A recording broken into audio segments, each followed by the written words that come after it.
हमारे चैनल को सब्सक्राइब करें और बेल आइकन दबाएं। 7 अक्टूबर से खूंखार क्रिमिनल 3 कस्बों के इस त्रिकोण में घूम रहा है। देवास से अमोना, अमोना से कमलापुर तक इसने कोहराम मचा रखा है। वो भी हमें चैलेंज देकर। इसने अब तक जो भी कहा है करके दिखाया है। 7 अगस्त को इसने पहली बार जो किया, किसी को अंदाजा नहीं था कि देवास का चलता फिरता बाजार इसकी दहशत से तितर बितर हो जाएगा।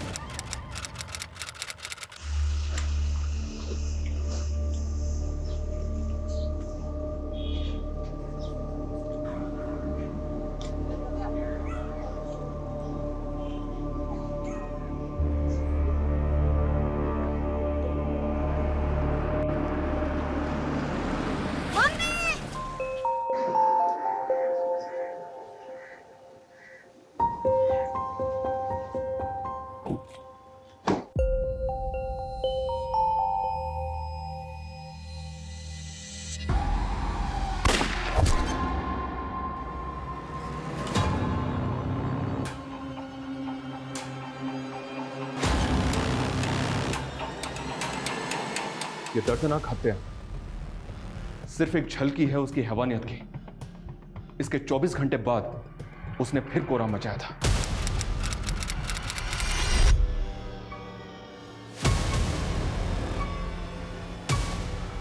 देवास की एक दिव्यांग महिला और अमोना की एक बीमार बुजुर्ग औरत, इन दोनों की हत्या के बाद उसने फिर एक और विक्टिम को टारगेट किया। 3 मर्डर्स, तीनों की उम्र अलग अलग, तीनों की क्लास अलग अलग, और तीनों ही विक्टिम एक दूसरे को नहीं जानते। सर ये कोई सीरियल किलर नहीं, ये कोई सीरियल किलर नहीं है। इस सब के पीछे इसका कोई ना कोई मोटिव जरूर है, और इसका सबसे बड़ा मोटिव है मुझे चैलेंज देना। ये हर हत्या के बाद मुझे मेरे पर्सनल नंबर पे कॉल करता है।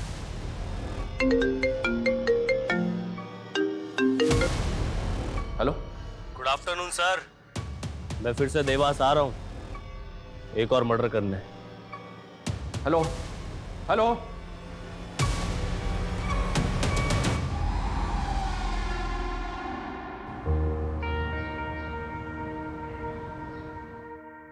हर गांव का दौरा किया है मैंने। 15 से ज्यादा गांव में कोई काम ही नहीं हुआ है। जहाँ पानी की टंकी लगे वहाँ पानी नहीं आ रहा, जहाँ बोरिंग हो रही वहाँ हैंडपंप नहीं है। क्या ये सब? रागिनी मैम, मैंने आपको पहले ही बताया था, ये अभिनव भदौरिया सिर्फ नाम के ठेके लेता है, काम वाम कुछ करता है नहीं वो। फिर भी पिछले ऑफिसर ने उसकी पेमेंट रिलीज करवा दी। नमस्कार मैडम। अभिनव भदौरिया, कम इन। क्या मैडम, आपसे मिलने के लिए आधे घंटे से बैठा हुआ वेट कर रहा हूँ। कमाल है। वैसे जनता भी आपको दिए हुए प्रोजेक्ट्स का फायदा उठाने का वेट ही कर रही है, लेकिन देखो मैडम, मैं जानता हूँ इस प्रोजेक्ट की आप इंचार्ज लगी हुई, लेकिन कुर्सी का एटीट्यूड मुझको मत दिखाना। अच्छा। देखो मैडम, मैं तुमसे इधर उधर की बात नहीं करूँगा, सीधी सीधी बात करूँगा। एक काम करता हूँ, तुम्हारी मिठाई को और मीठी कर देते हैं, या तुम बोलो कितना चाहिए। खड़ा हो, खड़ा हो, निकल यहाँ से। ये लो, मैं तो अपने पैरों पर खड़ा हो गया, लेकिन तुम अपनी सोचो।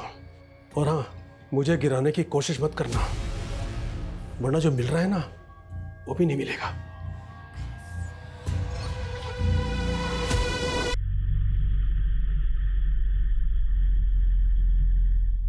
लीजिए भैया।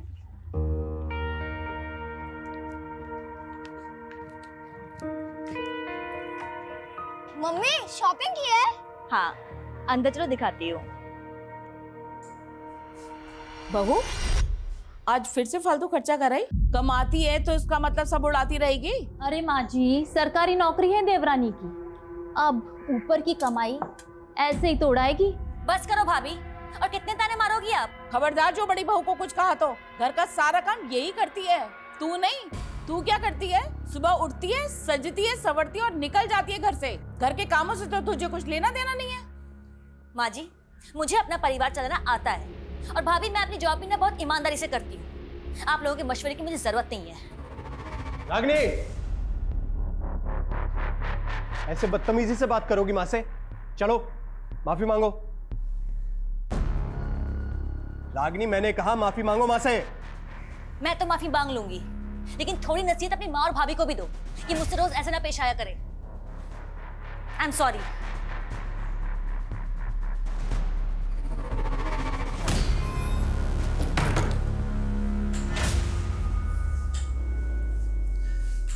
रागिनी, मैंने तुम्हें बोला है ना, इनकी बातें एक कान से सुन के दूसरे कान से निकाल दिया करो। मुझे आपकी तरह दिखावा करना नहीं आता है। मैं और नहीं रह सकती यहाँ पे। अच्छा, तो फिर बहस करोगी? आप अपनी मर्जी मुझ पर नहीं थोप सकते हैं। मेरे पेरेंट्स का घर है इंदौर में, खाली पड़ा है। आप चाहे तो मेरे और राहुल के साथ वहाँ शिफ्ट हो सकते हैं। अच्छा, ताकि लोग कहें अपना पुश्तैनी घर छोड़कर अपनी बीवी के घर में शिफ्ट हो गया। आपको अपनी ईगो प्यारी है तो मुझे भी अपनी सेल्फ रेस्पेक्ट की परवाह है। मुझसे बर्दाश्त नहीं होती रोज रोज की चिक चिक। मैं तो तुमसे तरीके से बात कर रहा हूँ, तुम तेवर दिखा रही हो। तेवर मैं दिखा रही हूँ, तेवर आप दिखा रहे हो। Mummy juice.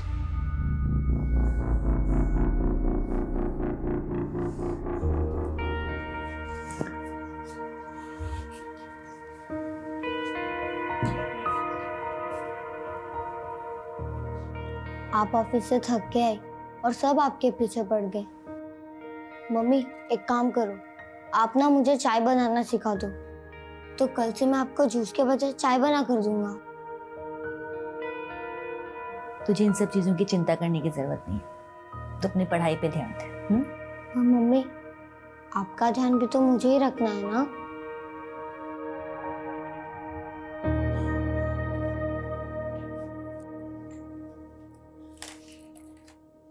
बहू, पहले इस मैडम को खाना लगा दो। रसोई में काम तो उसे करना नहीं है, कम से कम खाना तो पहले खा ले। बस कीजिए माँ जी, और कितने ताने मारेंगी आप? हद होती है तानों की भी। सुबह आपको टाइम पे नाश्ता इसलिए मिल जाता है क्योंकि मैं सुबह ऑफिस जाने से पहले बना के जाती हूँ, आपकी बड़ी बहू नहीं। क्या बात है रागिनी, वाह, इतनी अकड़ लाती कहाँ से है तू? हाँ? राहुल उठो, यहाँ बैठे रहोगे तो तुम्हारे संस्कार भी खत्म हो जाएंगे। चलो उठो। इंसल्ट करती है मेरा संस्कार खराब कर दे। आज छोड़, नशे में शर्म लिया सब भूल गया क्या है? अपने भाई की बीवी का हाथ पकड़ेगा तू? और क्या गलत कह रही है वो? सही तो कह रही है कि तेरी इन हरकतों का मेरे पोते के ऊपर क्या असर पड़ेगा? यही तो हमने कमी रह गई माँ। मैंने और सुधा ने तुम्हें पोता नहीं दिया ना, और इसीलिए हमारे पूजनीय स्वर्गीय पिताजी ने भी सारा काम धंधा रंजीत को दे दिया है। मेरा छोटा भाई है। तुम राहुल को लेके अंदर जाओ, इनकी मति मारी गई। कोई नहीं जाएगा कहीं पे, आज सब इसके सामने फैसला होगा। अरे इसे भी तो पता चलना चाहिए कि तुमने इससे शादी पैसों के लिए की है। 4 पैसे कमा कर लाती है इसलिए बीवी बना कर रखा है, वरना तुझसे सब कमीना नीच इंसान इसे भी बेच खाए। क्या तुम अपनी औकात में रहो?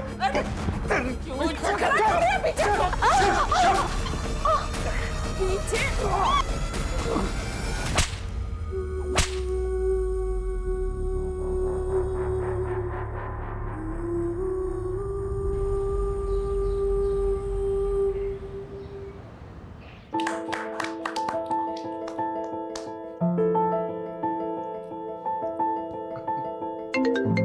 Excuse me.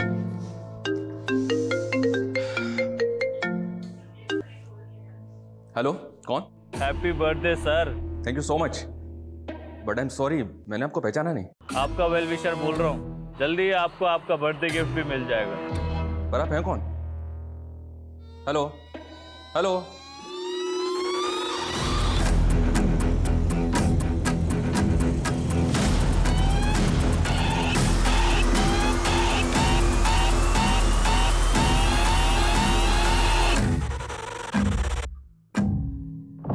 सर, अपने के साथ क्या प्लान है सर? अरे तुम लोग तो जानते हो अपनी जॉब में प्लान कहाँ कर पाते हम लोग कुछ भी। हाँ लेकिन वाइफ का ऑर्डर है, आज शाम को 7 बजे तक घर पहुंचना है। फिर तो पहुंच रही है। हेलो, कौन? सर बर्थडे गिफ्ट मिल गया आपको। कौन बोल रहा है? अरे सर अभी तो 1 घंटे पहले बताया था आपको गिफ्ट देने वाला हूँ, लगता है आपको पता नहीं चला। क्या? देवास के टाउन मार्केट में मैंने एक मर्डर किया है। What? तू है कौन और क्या बकवास कर रहा है? Hello hello. खांसी भी काफी इरिटेटिंग होती है, अगले 24 घंटों में उसकी खांसी भी बंद कर दूंगा। दूसरा गिफ्ट होगा आपको। देख मेरी बात सुन। Hello hello. Sir, control room से फोन था, देवास के टाउन एरिया में मर्डर हो गया है।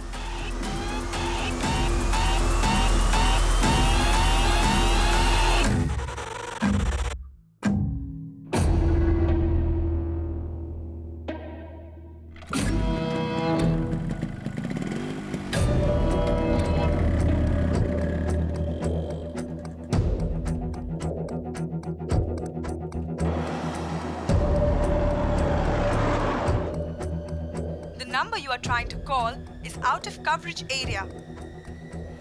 फोन बंद कर लिया उसने अपना। सर आखिर कौन होगा वो जो मर्डर करके आपको कॉल कर रहा है?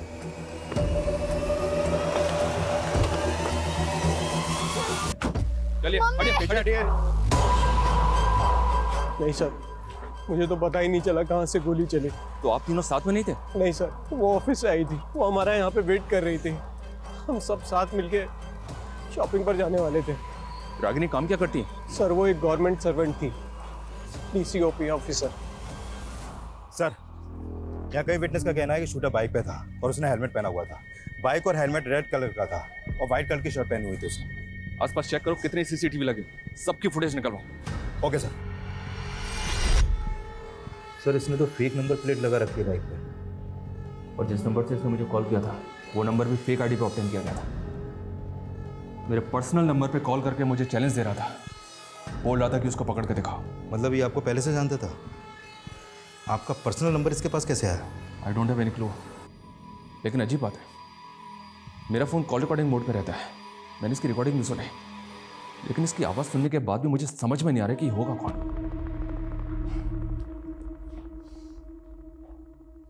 खांसी भी काफ़ी इरिटेटिंग होती है, अगले 24 घंटों में उसकी खांसी भी बंद कर दूंगा। दूसरा गिफ्ट होगा आपको। कोल्ड ब्लडेड मर्डरर, बहुत कामली बोल गया, मर्डर कर दिया। सर रागिनी एक गवर्नमेंट एम्प्लॉय थी, हमें रागिनी के प्रोफेशनल और पर्सनल दोनों एंगल को इन्वेस्टिगेट करना होगा सर। लेकिन इस किलर को भी ट्रेस करना हमें, धमकी दे रहा था कि 24 घंटे के अंदर एक और तोहफा देगा मैं। सर इस किलर की बाइक जिस डायरेक्शन में गई है हम वहाँ के सारे CCTV स्कैन कर रहे हैं। इसने मुझे 2 बार कॉल किया। पहली कॉल के वक्त इसका फ़ोन MG रोड पर एक्टिव था और दूसरी कॉल इसने टाउन मार्केट से 2 किलोमीटर दूर अमोना रोड से की। उन दोनों एरिया में इंक्वायरी करो, पता करो इस होली का आदमी वहाँ किसी ने देखा था क्या। Okay sir.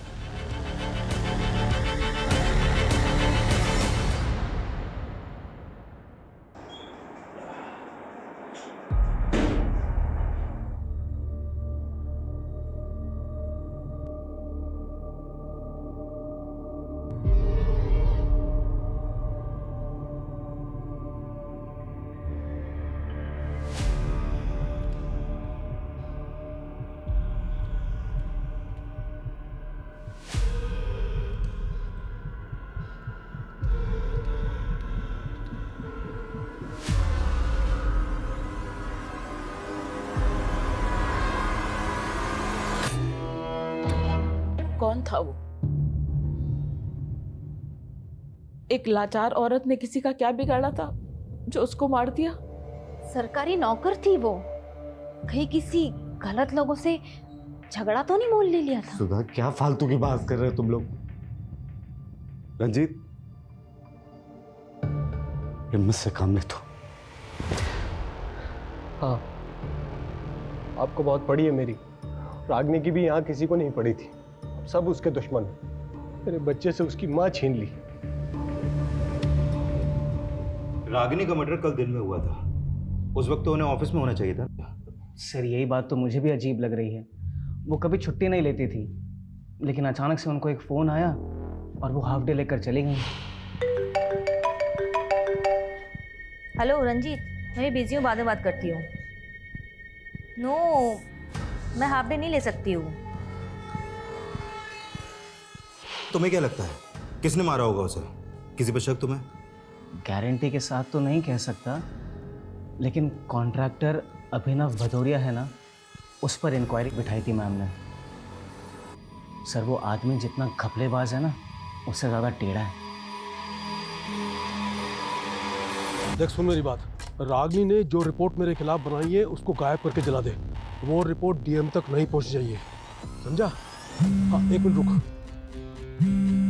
मेरा एक फोन आ रहा है, मैं बाद में बात करता हूँ। हेलो, अभिनव भदौरिया? हाँ बोल रहा हूँ। निशांत कौशिक, देवास थाने आ जाओ, कुछ इंक्वायरी करनी है तुम्हारे साथ। कैसे इंक्वायरी? DOCP रागिनी सोनकर के मर्डर के सिलसिले में। इंस्पेक्टर मैं इस समय रजोड़ा में हूँ, देवास आते आते शाम हो जाएगी। कोई बात नहीं, शाम को 7 बजे तक आ जाओ, वेट कर रहा हूँ तुम्हारा। ओके।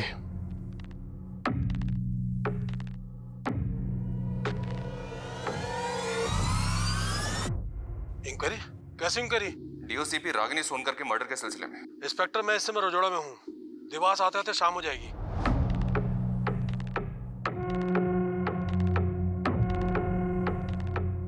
सर, अभी तो 1 घंटे पहले बताया था आपको गिफ्ट देने वाला हूँ। लगता है आपको पता नहीं चला। नहीं सर, अभिनव भदौरिया की आवाज़ उस कॉलर से मैच नहीं हो रही। हाँ, लेकिन इसका स्ट्रॉन्ग मोटिव है रागिनी को मरवाने का। और यह भी तो हो सकता है कि वो कॉलर इसी के इशारे पे काम कर रहा हो।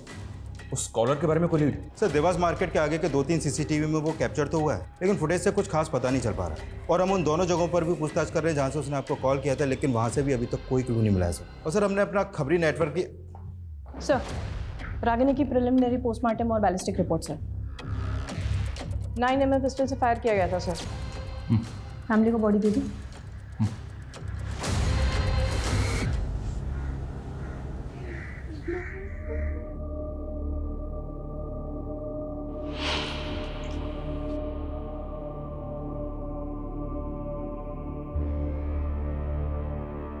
बेटा, मैंने दवाई खा ली है।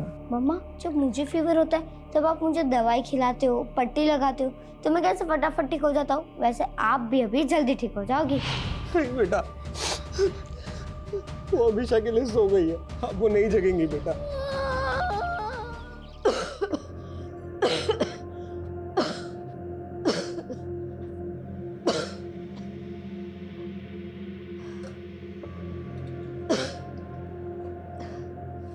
माँ जी, आपको टीबी है, आप क्यों चीजों को हाथ लगा देती हैं? हमें भी फैल गया तो? सुनिए अपनी बीवी की बात। तो अगर नहीं चाहती कि मैं घर के किसी चीज को हाथ लगाऊं, तो मेरे कमरे में पानी का मटका क्यों नहीं रख देती? अरे आपको तो हर बात बुरी लगेगी ना। आपको जो चाहिए आपको अंदर मिल जाएगा, बस आप अपने कमरे से बाहर मत निकलना।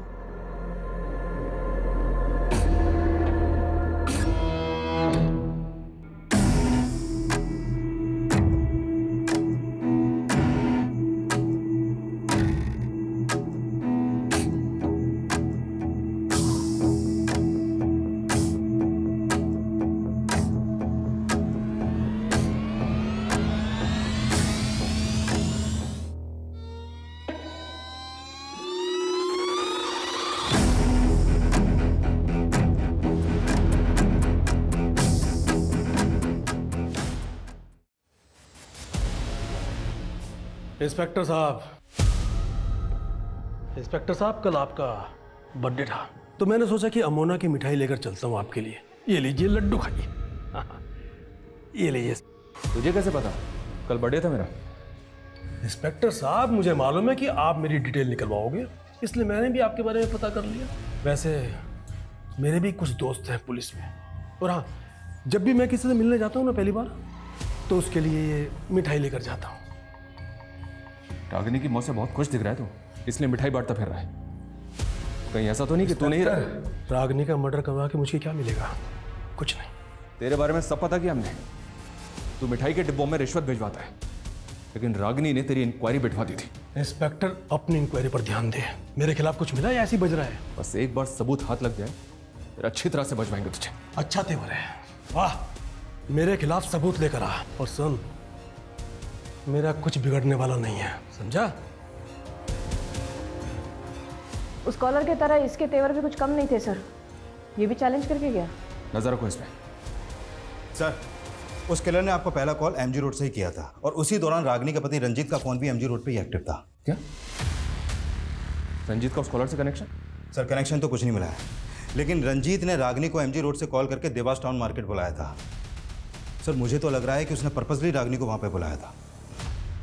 लेकिन रंजीत अपनी बीवी को क्यों मारेगा? क्या मोटिव हो सकता है उसका?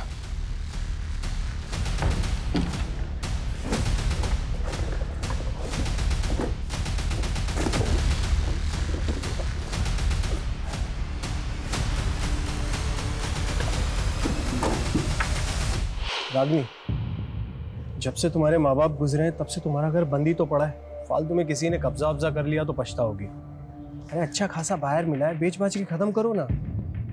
मैंने कितनी बार कहा है आपको कि मुझे वो घर नहीं बेचना है। मेरे पेरेंट्स की आखिरी निशानी है वो, और आप क्यों उस घर को बिकवाने पे तुले हुए हो? हाँ, जब देखो तब घर बेचना है, घर बेचना है, घर बेचना है। आज के बाद इस टॉपिक पे कोई बात नहीं होगी। नहीं, क्या चल रहा है आपके मन में? जो मन में चल रहा था ना वो बता दिया। फालतू बोल के पारा मत चढ़ाओ मेरा। एक तो तुम जैसी लड़की से शादी की, जॉब करने दिया, ऊपर मेरे ही सर पे चढ़ोगी? माँ बिल्कुल ठीक बोलती है, तुम्हें ना जरूरत से ज्यादा छूट दे दी मैंने। क्या पुलिस स्टेशन? नहीं सर, रंजीत की आवाज भी मैच नहीं कर रही उस कॉलर की आवाज से। सर रंजीत आ गया। सर मैंने वहाँ रागनी को हाफ डे लेकर मार्केट में मिलने के लिए बुलाया, तो आप कुछ भी बोलेंगे? सर वहाँ हम राहुल के बर्थडे पार्टी की शॉपिंग के लिए मिलने वाले थे। जिस दौरान तूने रागनी को एमजी रोड से फ़ोन किया था, उसी दौरान इस आदमी का फ़ोन भी एमजी रोड पे एक्टिव था। इस आदमी का एमजी रोड पे तू मिला था इस आदमी से? नहीं सर, मैं क्यों मिलूंगा, मैं तो इसे जानता तक नहीं। देख रंजीत, तू जितना ज़्यादा हमें घुमाएगा ना, उतनी ज़्यादा तकलीफ होगी तुझे बाद में। सर आपको क्या लगता है मेरी बीवी को मैंने ही मरवाया है? तो कौन होगा ये आदमी जो बाइक पे बैठा हुआ है? क्या एमजी रोड पे तुमने किसी ऐसे आदमी को देखा था जो इस बाइक पे बैठा हुआ था? या ऐसे किसी आदमी को जानते हो जिसके पास ये बाइक है? इस बाइक से, इस आदमी की कद काठी से कुछ भी याद आ रहा है तुम्हें तो बताओ। मैं सर मैं नहीं जानता इस आदमी को सर।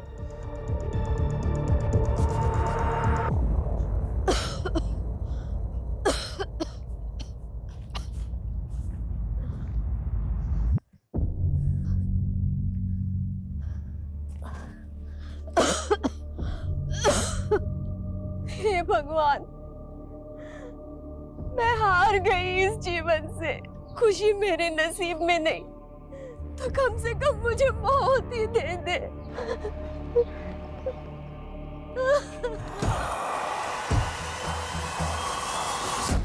भले ही रंजीत की आवाज उस कॉलर से नहीं मिलती, लेकिन इत्तेफाक नहीं हो सकता कि जिस एरिया से उस कॉलर ने मुझे पहला कॉल किया था, उसी एरिया में रंजीत भी था। ये रंजीत घुमा रहा है मैं। सर अगर रंजीत के मोटिव पे जाए तो उसकी पत्नी रागनी एक रिच फैमिली से बिलोंग करती थी, माँ बाप की इकलौती बेटी थी, और उनके जाने के बाद इंदौर का घर रागनी का होने वाला था, जो अब रागनी के बाद रंजीत का हो जाएगा। हाँ लेकिन हेलो, कौन? आपका एक और गिफ्ट तैयार है सर। अमोना के सिमर गांव में जो इच्छा पूर्ति पेड़ है ना, वहाँ एक और मर्डर कर दिया मैंने। देख कुछ जो भी है, तू बचेगा नहीं मुझसे। अरे चिल्लाओ मत सर, एक तो आप सिर्फ चिल्ला सकते हो, मुझे पकड़ नहीं सकते। तरस आता है मुझे आपकी लाचारी पे।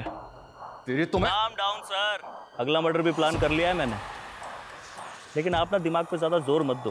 क्या है कि उससे बीपी हाई हो जाता है, और हाई बीपी से आंखें भी खराब हो सकती हैं, और मैं नहीं चाहता मेरी वजह से आपकी आंखों में चश्मा लगे। इसलिए चुपचाप अमोना जाइए और अपना तोहफा कबूल कीजिए। बाय। हेलो हेलो, अमोना जाना है हमें। उसने कहा कि अमोना के सिमोर गांव में उसने एक और मर्डर किया है। क्या? उसने अगला मर्डर भी प्लान कर लिया, ये भी बोला उसने। पता नहीं और कौन कौन है जिसको वो टारगेट करने वाला है। ऐसे number 5, my favourite food. I am very foodie. I love to eat. My mother cooks very dishes for me, but my favourite is chole bhature. अरे छोले भटूरे तो हिंदी में होता है, अंग्रेजी में हिंदी क्यों घुसा रही है? माँ, छोले भटूरे को अंग्रेजी में भी छोले भटूरे ही बोलते हैं। अच्छा।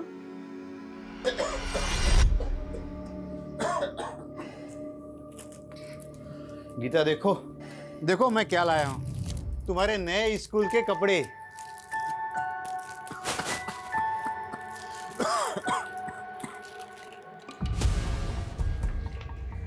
उसने पहला मर्डर किया एक बिजी मार्केट में, और दूसरा मर्डर किया इस सुनसान जगह पे। Yes sir. दोनों का कातिल एक है, तो पॉसिबल है कि रागनी और मंजू ये दोनों एक दूसरे को जानते हो। नहीं सर, हम किसी रागनी को नहीं जानते, और माँ ने भी कभी किसी रागनी का जिक्र नहीं किया। इस आदमी को गौर से देखिए, हमें शक है कि इसी ने आपकी मदर को मारा है। इसका चेहरा तो नहीं दिख रहा है, लेकिन क्या आप किसी ऐसे आदमी को जानते हैं जो ऐसी बाइक चलाता हो, जो इसी कद का ठिका हो? नहीं सर, कुछ समझ नहीं आ रहा है इसमें। किसी पे शक, कोई दुश्मनी वगैरह कुछ भी? सर माँ की किसी से क्यों ही दुश्मनी होगी, वो तो एक बीमार औरत थी। इसीलिए हम उन्हें कहीं जाने भी नहीं देते थे। बस कभी कभी अपना मन बहलाने के लिए और माथा टेकने के लिए वो यहाँ आ जाती थी। ये अचानक क्या हो गया मोहन भाई साहब को? डॉक्टर बोल रहे हैं सीमेंट फैक्ट्री में काम करने की वजह से उन्हें बहुत बड़ी बीमारी हो गई। इलाज के लिए 5 लाख रुपए मांग रहे हैं अस्पताल वाले। तो सीमेंट की फैक्ट्री के मालिक से बोलो कि वो कोई मदद करे। बोला था, उसने तो 30,000 रुपए हाथ में पकड़ा दिए, और अब तो कुछ सुनने को तैयार ही नहीं है। अब तुम ही मदद करो ना मेरी। अभी मेरी कहाँ औकात है लाखों तक। अब मैं यहाँ वहां से जुगाड़ करके 20-25 हजार की मदद कर सकता हूँ। सर, अब इस बार उसने वो कॉल अमोना के समूर गांव से ही किया था। देवास से अमोना तकरीबन 7 किलोमीटर ही दूर है, मतलब वो आसपास के ही किसी एरिया का होगा। हो सकता है, और हो सकता है कि इस बार भी वो फेक नंबर प्लेट वाली बाइक या फिर कोई दूसरा व्हीकल आया। सर, हम अमोना से देवास के बीच में जितने भी सिग्नल्स हैं वहाँ के सारे सीसीटीवी चेक कर रहे हैं। हाँ, लेकिन हमें ये कैसे समझ में आएगा कि उस किलर का अगला टारगेट कौन होगा, कौन से एरिया का होगा? उसने दोनों दफा औरतों को ही टारगेट किया है, एक तरफ रागिनी और दूसरी तरफ टीबी की पेशेंट, वो बुजुर्ग औरत। वो ऐसे ही लोगों को क्यों मार रहा है? क्या मोटिव है उसका? और सर, इधर मंजू और रागिनी का भी कोई कनेक्शन नहीं मिला अभी तक। रागिनी की फैमिली ने भी मंजू को आइडेंटिफाई नहीं किया। सर, कहीं कोई सीरियल किलर? नहीं विकास, ये सीरियल किलर तो बिल्कुल भी नहीं है। ये फोन करके मुझे चैलेंज दे रहा है। कोई तो मोटिव है इसका। सर, अभिनव भदौरिया का मंजू से कोई कनेक्शन नहीं निकला सर। ये कॉल डेटा रिकॉर्ड से किया। अभिनव की है। एक नंबर बार बार रिफ्लेक्ट कर रहा है सर। रागिनी के जेठ अर्जुन का नंबर है। काफी सारी बातें होती हैं इनके बीच।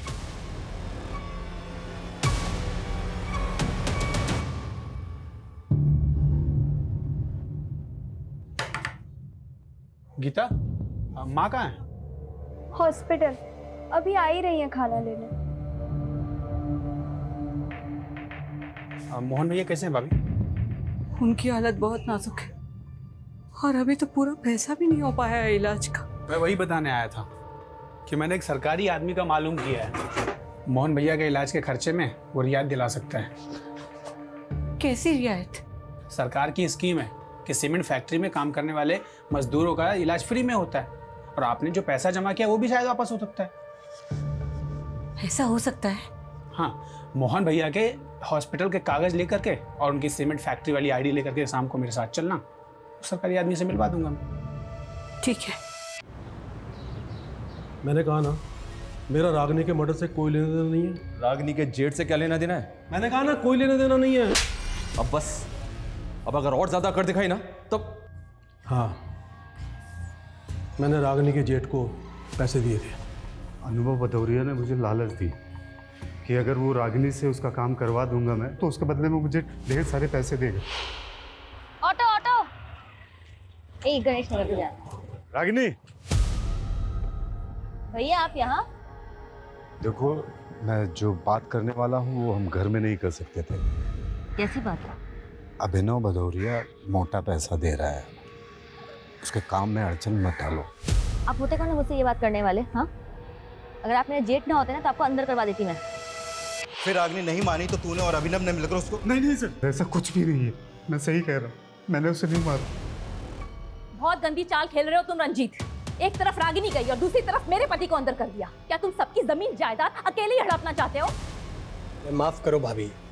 माँ जी, आप क्यों चुप बैठी है? आप भी जानती है इसी ने मारा है रागिनी को। मेरा दिमाग खराब हो गया क्या? चुप कर।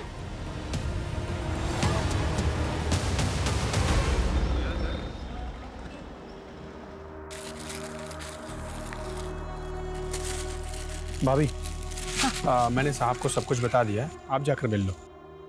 चल। गीता, तुम यहीं रुको, बैठो। तू यहीं रुक, मैं अभी आई।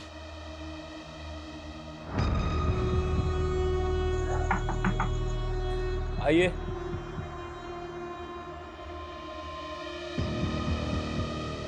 साहब, ये मेरे पति के इलाज के पेपर और सीमेंट फैक्ट्री का आईडी कार्ड है। कि ठीक है। हाँ ठीक है, हो जाएगा। अंकल, माँ को कितनी देर लगेगी? आप बैठो बेटा, आ जाएगी माँ भी, बस थोड़ी देर में, बैठो।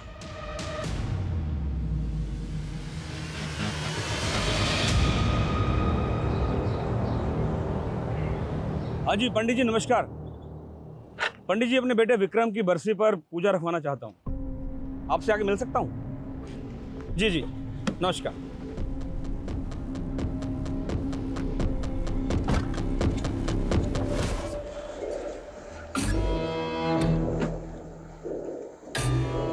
सर, अर्जुन की इलेक्ट्रॉनिक वॉइस भी उस कॉलर की आवाज से मैच नहीं कर रही है। अभिनव, अर्जुन और रंजीत, ये तीनों सस्पेक्ट हैं और इन तीनों का उस कॉलर से कोई कनेक्शन नहीं मिल पा रहा है। मंजू जी का भी कोई खास कनेक्शन नहीं मिल रहा सर। उनके पड़ोसियों ने बताया कि बेटे और बहू का मंजू जी की तरफ कोई खास बर्ताव नहीं था सर। वो अक्सर बीमार रहती थी और ये लोग उसकी बीमारी से परेशान थे। हाँ, लेकिन ऐसा भी तो नहीं लग रहा है कि कुछ सुपारी किलर होगा। इसका कोई ना कोई मकसद जरूर है।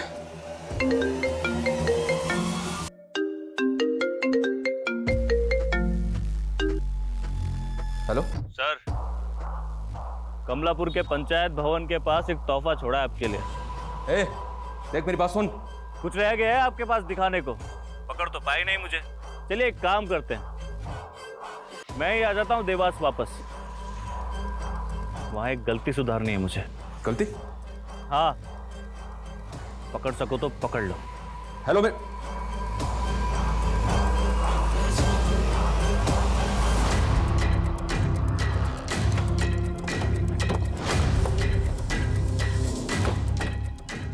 आसपास सर्च करो। फिर यहाँ पे मर्डर हुआ है, लग नहीं रहा मुझे। विकास, पंचायत भवन में बात करो, पता करो क्या उन्होंने किसी ऐसे लड़कों को देखा है जिसका हुलिया उस कॉलर के हुलिये से मैच करता है। सर, गो फास्ट।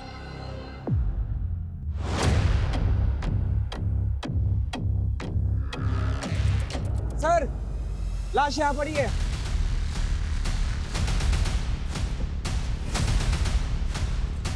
हाँ बोलो। सर, इस बार उसका फोन देवास के एसएम रोड पर एक्टिव था सर। वो बोल रहा था कि देवास वापस आ रहे हैं, जबकि ऑलरेडी देवास में था। और एक बात सर, ये रंजीत भी गायब है सर। इसका फोन भी बंद आ रहा है। मुझे शुरू से ही लग रहा है उस कॉलर का रंजीत से कोई कनेक्शन है। इस रंजीत के बारे में सब कुछ पता करो। Okay sir.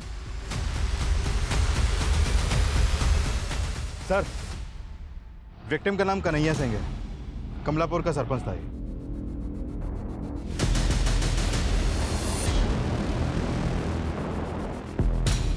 मैडम, ये क्या कर रही हैं आप? हमें अपना काम करने दीजिए, और अगर आप रंजीत के बारे में कुछ भी जानती हैं तो मुझे अभी के अभी बताइए। मैडम, हमने बोला ना हमें कुछ नहीं पता। मैडम जी, एक मिनट। ये देखिए, इतने सारे प्रॉपर्टी के पेपर हैं, सब में नाम अलग अलग हैं।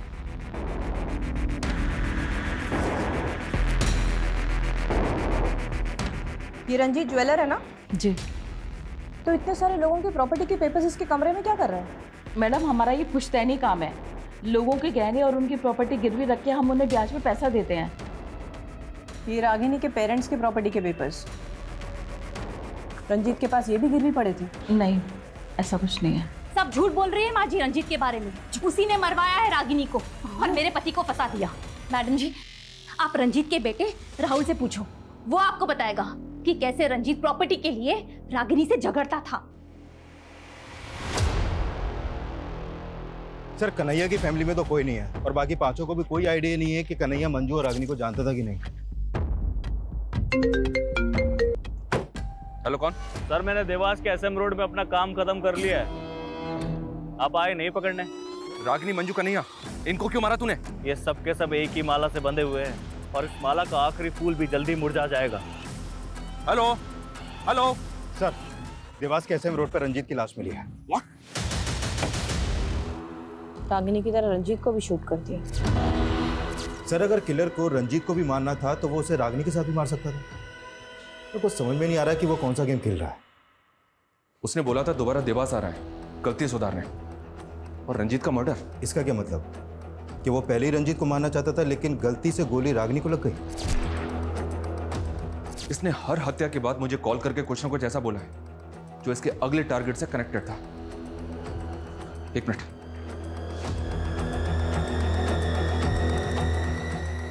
ये सुनो। खांसी भी काफी इरिटेटिंग होती है। और सेकंड विक्टिम मंजू थी, टीबी पेशेंट। उसके मर्डर के बाद उसने कहा अगला मर्डर भी प्लान कर लिया है मैंने, लेकिन आप ना दिमाग पे ज्यादा जोर मत दो। क्या है कि उससे बीपी हाई हो जाता है, और हाई बीपी से आंखें भी खराब हो सकती हैं, और मैं नहीं चाहता मेरी वजह से आपकी आंखों में चश्मा लगे। थर्ड विक्टिम का नहीं है, हैवी नंबर का चश्मा लगा था उसे। तो फिर सर, उसने आखिरी कॉल में क्या कहा जो हमें अगले टारगेट का हिंट थे? ये सब के सब एक ही माला से बंधे हुए हैं, और इस माला का आखिरी फूल भी जल्दी मुरझा जाएगा। माला और फूल? माला और फूल? यस, माला और फूल। लेकिन सर, इससे कैसे पता चलेगा कि वो किसको मारने वाला है?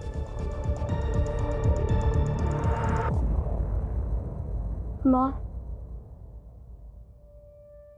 हाँ, मैंने भगवान से प्रे किया है, पापा जल्दी ठीक हो जाएंगे। हाँ। हेलो, हाँ डॉक्टर साहब, मैं खाना लेके आ ही रही हूँ अस्पताल। क्या? अरे क्या हुआ माँ? पापा ठीक है ना?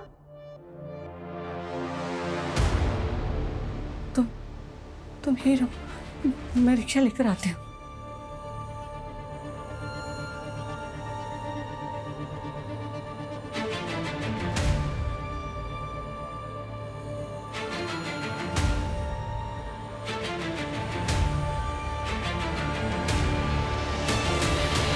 सर किलर ने अभी तक हमें 5 बार कॉल किया और हर बार अलग अलग फेक आईडी का सिम यूज़ किया, लेकिन सर उसने जहाँ से भी कॉल किया वहाँ पे कोई सीसीटीवी है ही नहीं, कोई क्लू नहीं मिल रहा उसको लोकेट करने के लिए। सर हमें तो ये भी नहीं मालूम कि वो अगला कॉल कहाँ से और किस नंबर से करेगा। देवास से अमोना, अमोना से कमलापुर और वापस देवास, वो इसी त्रिकोण में घूम रहा है। उसका अगला टारगेट भी इसी त्रिकोण के सराउंडिंग में होगा। इस त्रिकोण में पेट्रोलिंग बहुत टाइट होनी चाहिए विकास। और हाँ, मेरा फोन भी सर्विलेंस पे डालो। वो जैसे ही मुझे कॉल करेगा, कंट्रोल रूम उसकी लोकेशन को ट्रेस करके पेट्रोलिंग टीम को अलर्ट भेजेगी तुरंत। इस बार कैसे भी करके हमें इसको पकड़ना है। सर, मैं रंजीत का बैकग्राउंड चेक कर रही थी सर, तब मुझे एक कनेक्शन मिला मंजू के वाया। कैसा कनेक्शन? सर रंजीत के घर में बहुत सारे प्रॉपर्टी के पेपर्स थे, जिसमें से ये प्रॉपर्टी का पेपर है मोहन कुमार के नाम का। मोहन कुमार ने अपना घर गिरवी रखा था रंजीत के पास सर, उसके बाद उसने धोखे से इस पर हड़प दिया। सर ये फोटो आइडेंटिफाई की है मंजू के बेटे के थ्रू, मोहन कुमार। सर मोहन माँ का दूर का रिश्तेदार था और उसने माँ को मुसीबत के समय 2 लाख रुपए भी उधार दिए थे, लेकिन जब मोहन बीमार पड़ा तो माँ उसकी पत्नी पूनम की मदद नहीं कर पाई थी।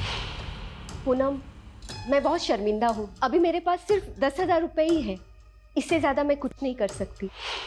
फिर मालूम चला कि मोहन की डेथ हो गई है और उनका घर जो साहूकार के पास गिरवी था वो साहूकार ने हड़प लिया और उसकी पत्नी और उसकी बेटी को घर से निकाल दिया। दोनों बेघर हो गए थे सर। तो मोहन की बीवी और बेटी आजकल कहाँ है? सर सुनने में आया था कि पूनम ने अपनी बेटी को किसी अनाथ आश्रम में डाल दिया था और उसके बाद वो वहाँ से कहीं चली गई थी। पता नहीं कहाँ होगी बेचारी।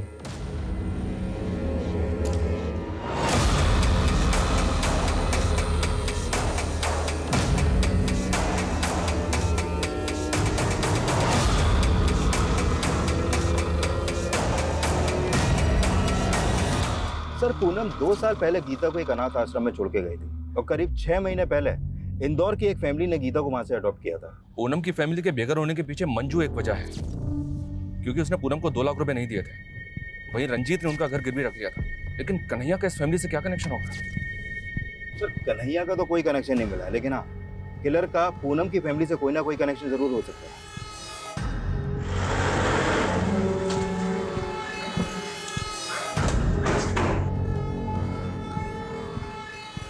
क्या हो गया बेटा? हाँ, कहीं घूमने जाना है तो मैं देखता हूँ।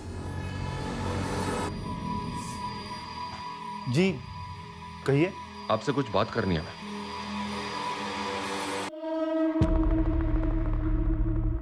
सर गीता हमारे साथ पिछले 6 महीने से रह रही है, लेकिन अभी तक अपनी माँ को नहीं भूल पाई है। गीता बेटा, तुम्हारी माँ ने तुम्हें अनाथ आश्रम में छोड़ा था, क्या तुम्हें याद है उन्होंने जाने से पहले तुमसे क्या कहा था?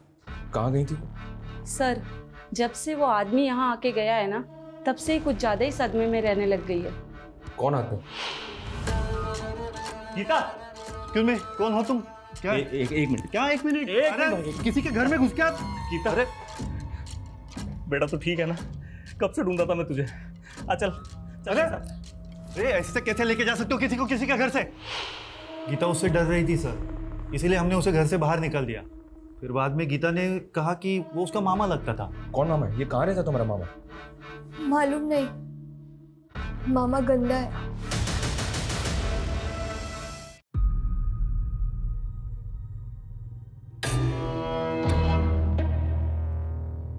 सर इसकी कद काठी और बाइक तो उसी किलर से मैच हो रहा है। दिक्कत वैसी लग रहा है, शायद मैं इससे पहले भी मिला हूं। ये वही किलर है और इसका अगला टारगेट माला और फूल से कनेक्टेड है। माला और फूल? गीता बेटा, क्या तुम किसी ऐसे आदमी को जानती हो जो माला और फूल से कनेक्टेड है? माला वाले अंकल मेरे पापा के दोस्त हैं। कौन माला वाले अंकल?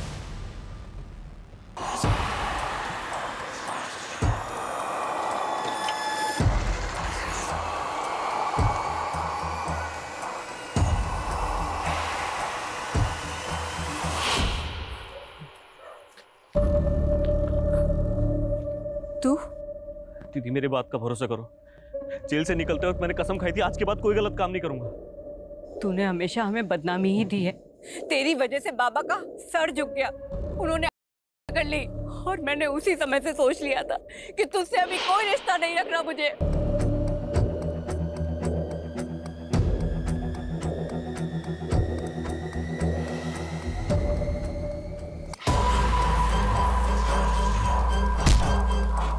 लेकर जाओ इसे।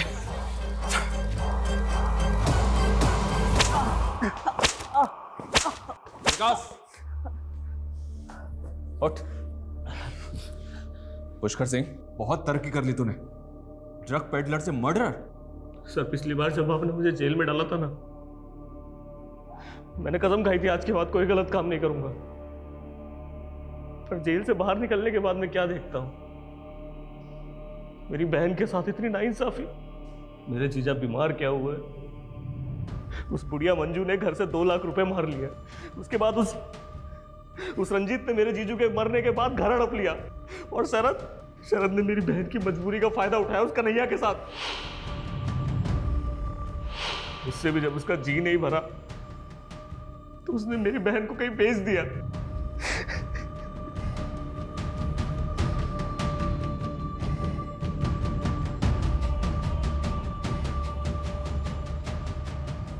मुझे बेहद अफसोस है इस बात का कि जो लड़का रिहा होकर यह सोच रहा था कि वो दोबारा क्राइम नहीं करेगा, अब उसी के खिलाफ मुझे एक लंबी चौड़ी चार्जशीट तैयार करनी पड़े। पुष्कर का वो बयान भी सही निकला कि उसकी बहन पूनम शरद के द्वारा एक ह्यूमन ट्रैफिकिंग गैंग को बेची गई थी। शरद अभी न्यायिक हिरासत में है, लेकिन निराशा मुझे इस बात की है कि पुष्कर जैसे कई हताश लोग अक्सर गुनाहों के रास्ते पे निकल जाते हैं, जिसका सॉल्यूशन यही है कि आप जुर्म के खिलाफ अपनी चुप्पी को तोड़िए, हमारे पास आइए, क्योंकि जुर्म के खिलाफ लड़ाई हम सब की है।